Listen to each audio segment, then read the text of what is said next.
दोस्तों, क्या आपको पता है कि अगर हम सिंगापुर के मरीना बे सैंड्स को इस दुनिया का 8वां अजूबा भी कहें तो वो गलत नहीं होगा।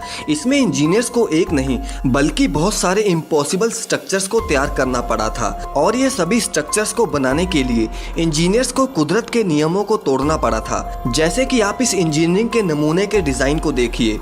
इसका डिज़ाइन कुछ ऐसा हो गया था कि अगर इस पर थोड़ा और वजन होता तो ये बिल्डिंग गिर भी सकती थी, लेकिन इसके बावजूद भी इंजीनियर्स ने इसके ऊपर इतना बड़ा स्काई पार्क बनाया कैसे। और शायद आपको ये बात ना पता हो कि ये स्काई पार्क इतना बड़ा था कि इसके ऊपर 4 A380 जेट्स लैंड हो सकते थे, लेकिन इसके बावजूद भी ये इतना बड़ा स्काई पार्क इतना ऊपर गया कैसे।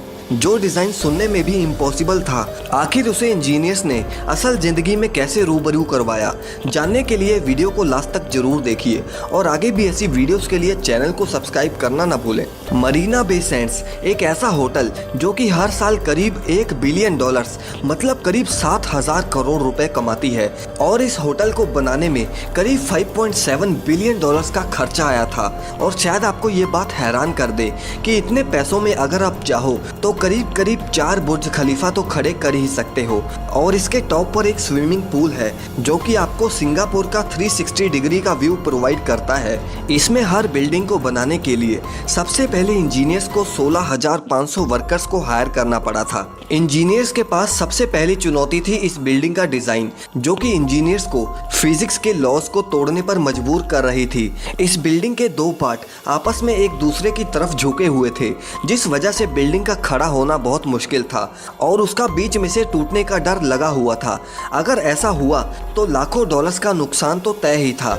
लेकिन तभी डिजाइन इंजीनियर्स ने वो तरकीब बताई जिसे आज तक कभी भी किसी ने यूज नहीं किया।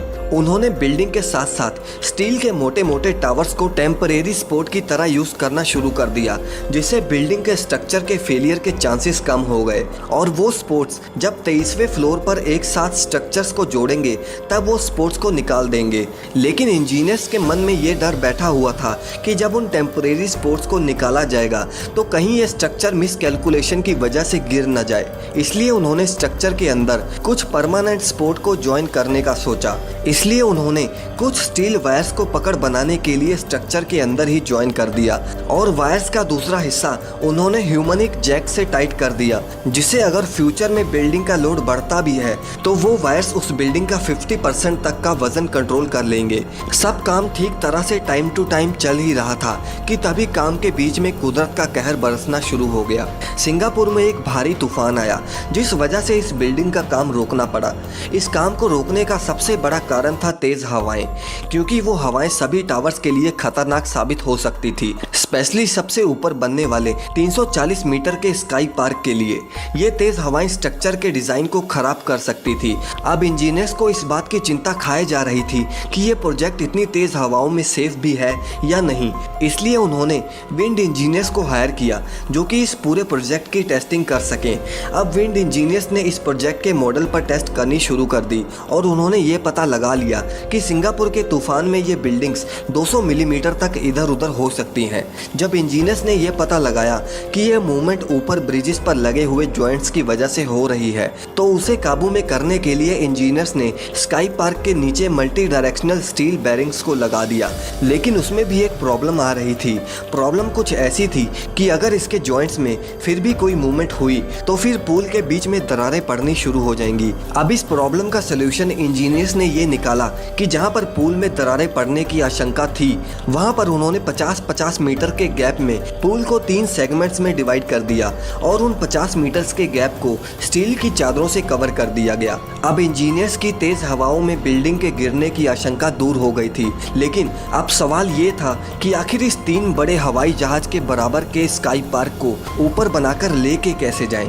और इसीलिए उन्होंने इस पूरे सेगमेंट को 14 पार्ट्स में डिवाइड किया और इसे ऊपर जाकर ही असेंबल किया।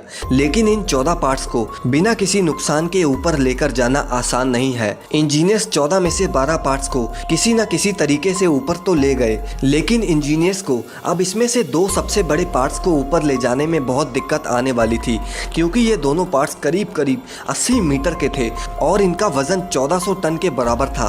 आपको बता दूं कि इतना वजन ऊपर उठाना मतलब करीब 8 आईफिल टावर्स को एक साथ ऊपर ले जाने के बराबर था। अब इतने वजन को उठाने के लिए पहले बिल्डिंग के ऊपर जाइंट टेम्परेरी लिफ्टिंग मशीन को फिट किया गया ताकि वो इन भारी पार्ट्स को उठा सके। आपको बता दूं कि ये लिफ्टिंग इस दुनिया की लॉन्गेस्ट और लार्जेस्ट लिफ्टिंग थी। इस सेगमेंट को उठाने में करीब 14 घंटे का समय लग गया और इसके बाद ही इसके ऊपर इन सभी पार्ट्स को असेंबल किया गया।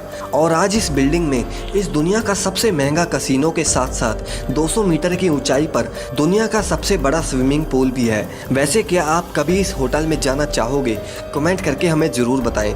और वीडियो आपको कैसी लगी इसे भी हमें कमेंट सेक्शन में ज़रूर बताएं। और अगर आप इस वीडियो पर 10,000 लाइक्स का टारगेट कंप्लीट कर देते हैं तो आपको मैं इसका सेकंड पार्ट भी ज़रूर लेके आऊँगा। और अगर आप इस चैनल पर नए हैं तो इस चैनल को सब्सक्राइब ज़रूर कर लें।